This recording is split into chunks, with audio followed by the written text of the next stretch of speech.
વડોદરાના છાણી પોલીસ સ્ટેશનની હદમાં state monitoring સેલની ટીમે દરોડો પાડી 62.19 લાખની કિંમતનો વિદેશી દારૂ ઝડપી પાડ્યો છે। સ્ટેટ મોનિટરિંગ સેલની ટીમને બાતમી મળી હતી કે અમદાવાદ મુંબઈ નેશનલ હાઈવે પર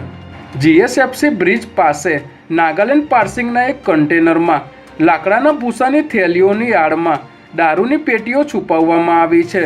જેના આધારે સ્ટેટ મોનિટરિંગ સેલની ટીમે અહીં દરોડો પાડી કન્ટેનર સાથે ટ્રક ચાલક સતવીરસિંહ વાલ્મીકી અને મનજીત શર્માને ઝડપી લઈ કન્ટેનરમાંથી 62.19 લાખની કિંમતનો વિદેશી દારૂ કબજે કર્યો હતો। આ દારૂનો જથ્થો હરિયાણાથી ગાંધીધામ લઈ જવામાં આવી રહ્યો હતો।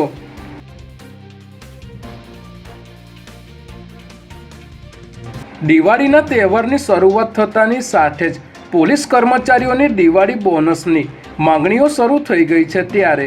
અમદાવાદના સરદાર પટેલ રિંગ રોડ ઉપરથી ACBએ ટ્રાફિક કોન્સ્ટેબલને દિવાળીના બોનસ પેટે ₹1000ની લાંચ લેતા રંગે હાથ ઝડપી પાડ્યો છે।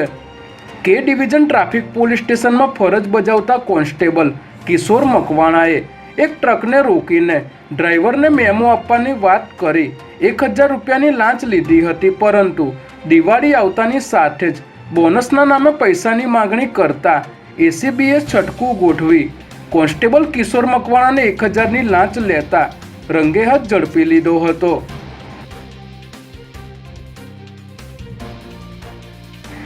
નાઇજીરિયન ગેંગના સભ્યો સાથે મળીને સાયબર ક્રાઇમ કરતા 5 લોકોની અમદાવાદ સાયબર ક્રાઇમે ધરપકડ કરી છે।